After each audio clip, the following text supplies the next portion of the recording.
Fala, galerinha da segunda série, vamos lá gravar mais uma videoaula. Dessa vez na Geografia 2, no módulo 11.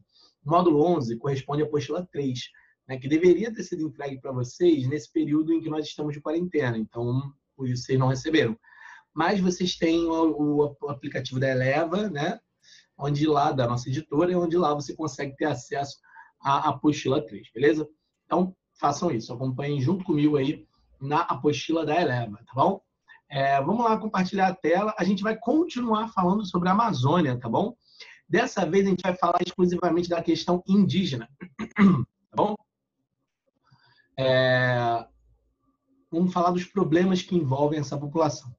Primeiramente, primeiramente a gente vai falar de números, tá? Essa população, ela corresponde à população nativa do território brasileiro, ou seja, são os primeiros habitantes do nosso território, tá bom? Estima-se que no período, né, antes da colonização portuguesa, existiam entre 1 e 10 milhões de ocupantes na Amazônia. Ah, professor, mas entre 1 e 10 milhões de ocupantes é um número muito amplo, né? Sim, mas é muito difícil a gente contabilizar esse número, exatamente porque depois da colonização portuguesa, muitos indígenas, houve um genocídio muito grande desse povo indígena e muitos dados foram, né, ocultados, né? Logicamente, os portugueses não chegaram aqui no Brasil pensando, vamos fazer um quantitativo do número de índios que existe no nosso território. Não, isso não aconteceu, né? Então, por isso que esse número ele é tão impreciso. Estima-se que existiam mais de 180 dialetos diferentes no período pré-colonial. Ou seja, antes da colonização portuguesa, existiam mais de 180 idiomas falados aqui no Brasil. Idiomas esses em que alguns sobrevivem até hoje, né? Algumas aldeias indígenas ainda mantêm os seus idiomas nativos, tá? Existem uma série de nomes de objetos que nós usamos no dia a dia que derivam do Tupi-Guarani, que era uma língua indígena. Na apostila de vocês ele fala, como canoa, mandioca, milho, pirão, paçoca, enfim. Existem diversos nomes de bairros no Rio de Janeiro que remetem a nomes indígenas, como Jacarepaguá, Curicica. São bairros que têm nomes derivados da cultura indígena. Então, é uma cultura muito, muito presente. Atualmente, o número de habitantes indígenas no Brasil, né, principalmente na Amazônia, é de 120 mil habitantes, tá? Na Amazônia. No período pré-colonial, esse número, como eu disse, ele ficava entre 1 e 10 milhões, ou seja, 5 milhões de habitantes, vamos colocar de média, para você ver a diferença, né? No período antes dos portugueses, 5 milhões, e no período atual, 120 mil. Né? Então, houve uma redução bem brusca desse quantitativo de índios aí no nosso país, tá bom? Principalmente na Amazônia. Existe dentro da tribo indígena uma hierarquia, né? O cacique é o líder, o pajé é o médico, né? Como se fosse o curandeiro, né? O pajé é o sábio, o curandeiro é o médico. Então, a gente tem uma série de divisões dentro das tribos indígenas com uma hierarquia, né? Indicando respeito, indicando quem é o líder daquela tribo. Em relação à religião, cada tribo vai ter uma religião própria, vai ter um hábito próprio religioso. Né? Em geral, né, esses índios eles vão praticar cultos aos espíritos. Então, são religiões muito voltadas ao espiritismo. Fora isso, você tem uma série de danças, né, a cultura do uso de ervas medicinais, né, muitas dessas ervas são utilizadas após rituais religiosos. Essa cultura é uma cultura que até hoje está presente no nosso mundo, afinal, todos os medicamentos que nós conhecemos aí modernos, eles derivam de algum componente vegetal, né, algum componente da floresta, tá bom? Então, existe também um respeito muito grande à ancestralidade no movimento indígena. Então, eles respeitam muito a galera que são, né, os seus ancestrais, né, os líderes passados que ensinaram alguma coisa. Então, isso é algo muito, muito respeitado dentro da cultura indígena, tá bom? No geral, né, os índios, eles vão se localizar na chamada Amazônia Legal, que é aquela Amazônia que fica dentro do território brasileiro, onde vai se concentrar a maior parte dos índios, tá bom?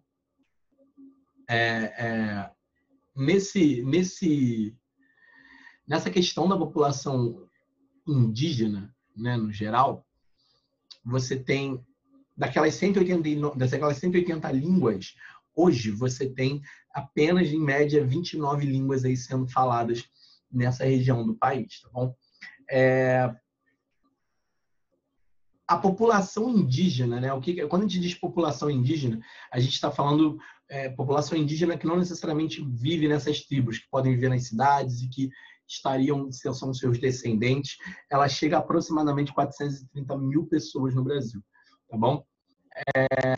Seguindo em frente aí, a gente coloca a distribuição da população indígena por localização, né? Então, a gente observa nesse gráfico aí que você está vendo que a região sudeste é a que concentra a maior parte dos índios fora de terras indígenas. O que isso quer dizer? Existem os índios que vivem nas tribos, né, que são as terras indígenas propriamente ditas, e existem os índios que vivem nas cidades, né, que vivem fora dessas áreas indígenas. Então, a gente observa que na região norte, por exemplo, a maior parte dos índios vive em suas tribos, 73,5%. E a menor parte vive fora. No Sudeste, isso já muda completamente de figura. 84% vivem fora das terras indígenas e 16% vivem dentro. O que isso mostra para a gente? Que nos estados, né, do Norte e Centro-Oeste, principalmente, a concentração de aldeias indígenas é maior. Já em cidades do Sul, Sudeste e do Nordeste, a concentração de aldeias indígenas já é menor. E como que essas pessoas têm acesso, né, e como é que as pessoas que vivem dentro, né, das reservas indígenas, elas vão ter acesso às assistências básicas, né, tipo a tecnologia, a energia. Então, existem vários tipos de tribos. Existem tribos que são totalmente fechadas e que não têm acesso a nenhum tipo desses recursos. E já existem tribos que são mais abertas, que permitem visitação, que são tribos onde você já tem a chegada, né, de alguma mínima tecnologia, energia elétrica. Algumas tribos já aceitam esse tipo de tecnologia, outras não. Agora, uma coisa que é unânime é que essas tribos, elas constantemente acabam tendo a visita, né, de agentes de saúde, até mesmo para verificar ali se há alguma doença, alguma coisa que possa estar afetando essa população. Inclusive, nesse período de quarentena, né, do coronavírus, existe uma preocupação muito grande com a população indígena da Amazônia, porque Manaus está sendo um dos epicentros, né, da coronavírus no Brasil, tem sido um dos estados com a subida mais drástica, né, do vírus.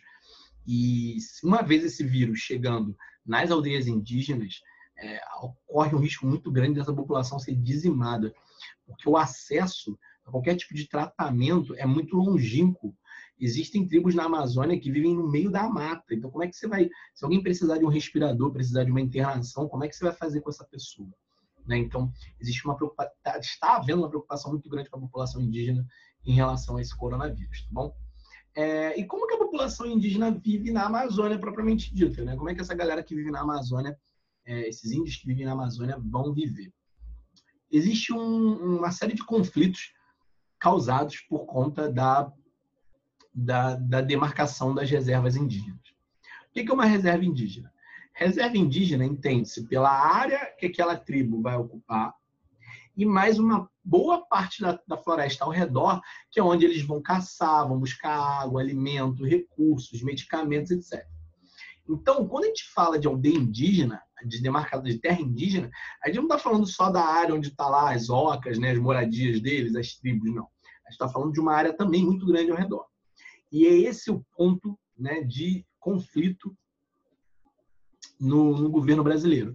Porque alguns deputados querem reduzir essas áreas indígenas, alegando que elas são muito grandes. Às vezes existem reservas enormes para um grupo indígena de 50 pessoas, e eles acham que isso é um atraso econômico. Só que a gente tem que lembrar que essas 50 pessoas têm que se alimentar ao longo da vida inteira com aquele pedaço de terra, né? Com aquela demarcação indígena ali. Principalmente a galera que vive em tribos fechadas, em que essa saída, geralmente eles não saem da tribo. E isso vem sendo um palco de discussões, né? Já houveram muitas ameaças. Houve um caso, há uns anos atrás, de um índio que foi queimado vivo em um ponto de ônibus em uma cidade lá no norte do Brasil, né? E ele era um dos líderes dessa luta. Então, existem relatos muito cruéis aí dessa disputa pela demarcação dessas terras indígenas. O órgão que, teoricamente, deveria ser responsável por resguardar os índios é a FUNAI, Fundação Nacional do Índio. A FUNAI, ela tem como maior responsabilidade fazer essa ponte entre o povo indígena, que não que é mais isolado, né, que não tem aquele contato com a civilização, e o governo federal. É a FUNAI que vai fazer essa conexão, vai passar as demandas do povo indígena para o governo federal.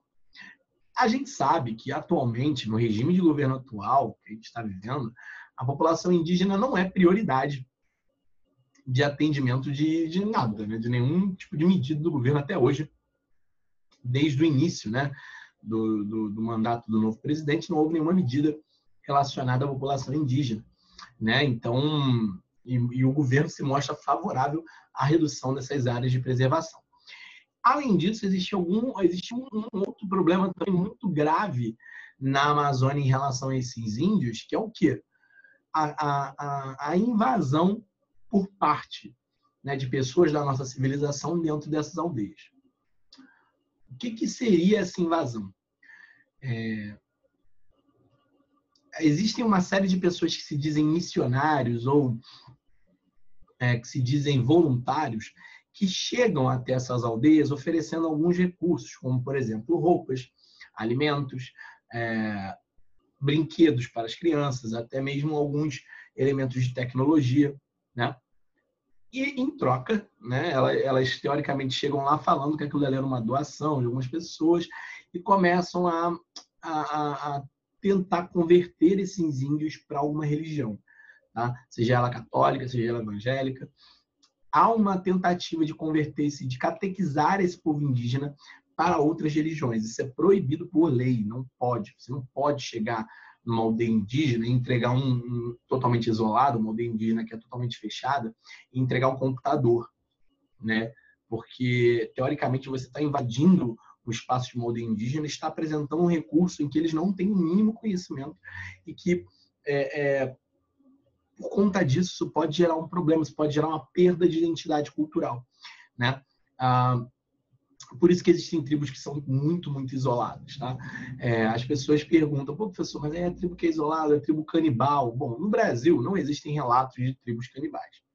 Mas, se existissem, e você entrasse no espaço dessa tribo e essa tribo fosse lá, você fosse morto por conta da cultura deles, ninguém daquela tribo seria preso, porque você está invadindo o espaço deles. Os índios têm uma legislação um pouco diferente da nossa. Se eu for lá na floresta matar uma onça pintada, eu vou preso porque eu matei uma onça, né? Mas o índio não. O índio pode fazer isso porque é para caça, é para alimento. Não é uma caça esportiva, não é por hobby, não é para vender. É para ele mesmo consumir. Então, ele pode fazer isso, né? Então, a FUNAI, ela cria, né, essa série de métodos aí que vão conciliar essas discussões do governo com a população indígena. Uma coisa muito importante a se dizer é que, de tempos em tempos, viralizam alguns vídeos no Facebook, no YouTube, de alguns influenciadores aí que usam, né, das vezes, da falta de conhecimento de algumas pessoas sobre algumas situações. Eles se aproveitam dessa falta de conhecimento e distorcem algumas informações. Existem algumas rodovias que foram construídas em cima de reservas indígenas, tá? Principalmente no norte do Brasil. Essas rodovias que foram construídas em cima de terras indígenas, os índios nunca apoiaram e concordaram com a construção dessas rodovias. A construção de rodovias aumenta a poluição atmosférica, cria uma divisão na área, porque vai ter um lado da rodovia e o outro lado. Então, muitos animais acabam sendo mortos, né, por atropelamentos, fora o aumento da violência, né, do perigo, do risco. Então, construir uma rodovia no meio de uma reserva indígena não é uma ideia muito boa, tá? Não deveria ser. Só que muitas rodovias foram construídas. E aí, os índios, como uma forma de recompor, né, de repor essa perda de território, eles criam barreiras, barricadas e cobram para as pessoas passarem ali. Por quê? Porque eles não foram consultados na construção dessas rodovias e o governo em nenhum momento dá nenhuma compensação a esses índios pela construção dessas rodovias. Então, eles mesmos fecham as rodovias e cobram o pedágio, cobram o que eles acham justo para cobrar. Então, assim, não é uma atitude correta dos indígenas também não, tá? É algo errado, porque, afinal de contas, está cerceando o direito de ir e vir. Mas a construção da rodovia também está errada. Aquela rodovia não deveria existir ali. Entendeu? Ah, professor, mas aí como é que vai transportar? Dá a volta. Faz uma rodovia maior e dá a volta. Simples. Você tem que preservar a cultura indígena e a reserva indígena. Então, existem muitos youtubers aí que fizeram vídeos sem explicar a verdade. Tudo bem, né? Você fazer um vídeo e dizer que está errado em eles cobrarem aquilo, tudo bem, está errado mesmo. Só que você tem que explicar o porquê que eles estão fazendo aquilo. Porque ninguém dá a chance deles explicarem por que eles estão fazendo aquilo e justificar o que está acontecendo. Né? Então, muito cuidado quando vocês veem coisas de influenciadores que os vídeos desse tipo são só para dizer, tá vendo só como o índio não quer trabalhar, o índio é vagabundo, o índio quer dinheiro fácil, não tem nada a ver com isso.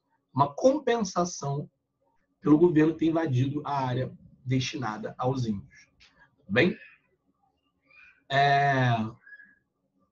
Então, assim, em relação às novas políticas, né, do governo mais recente, né, da população indígena, hoje o governo presta uma assistência, né, nos períodos eleitorais, né, para votação. Então, algumas aldeias recebem urnas e podem e votam mesmo para presidente. Né? Algumas aldeias têm essa possibilidade, existe um acesso bem mais democrático. As aldeias que não são tão fechadas, né? Alguns bancos federais, como a Caixa Econômica, colocam linhas de crédito para essas pessoas indígenas, para elas poderem criar uma produção. Tá? Não necessariamente o índio tem que viver na floresta, existem índios nas cidades, e esses índios nas cidades sofrem muito preconceito. Né? Acreditam que o índio tem que ficar o tempo inteiro pintado e cantando alguma música ou andando com pouca roupa dentro do meio da cidade, quando isso não é verdade. Né? Então, assim, essas pessoas que fazem parte da cultura indígena são pessoas que sofrem muito, muito com esse preconceito no Brasil, porque o tempo inteiro o governo não olha por essas pessoas, muitas pessoas que são pessoas que têm voz na mídia acabam inflando mais ainda essa raiva da população pela população indígena. Né? As pessoas hoje encaram a população indígena como uma pedra no sapato, quando na verdade eles são os nativos, são as pessoas que deveriam ser mais respeitadas dentro da nossa cultura, dentro do nosso país. Muita coisa que nós temos hoje de conhecimento veio da cultura indígena. Antibióticos, anti-inflamatórios, tratamentos médicos, diversos tratamentos médicos vieram da cultura indígena. Então, assim, existe esse problema relacionado à população indígena. Tá? Além disso, além da questão da demarcação de terras, né, que vem sendo revistas aí o tempo todo, existe também a questão das hidrelétricas, né? Algumas hidrelétricas que são construídas e que alagam áreas que pertenciam às aldeias indígenas. Né? Então, isso é um outro problema. Tá? Então, essa população indígena ela vai ter que desviar de muita coisa, ela vai ter que se resguardar de muita coisa. Tá? Esse mapa aqui da última página, a gente vê as conservações indígenas, né? As terras demarcadas como indígena. Você vê que a maioria delas está na Amazônia, ok? As unidades de conservação federais, as unidades de conservação estaduais em amarelo, né? E as federais em azul. você observa que boa parte da Amazônia são consideradas unidades de conservação.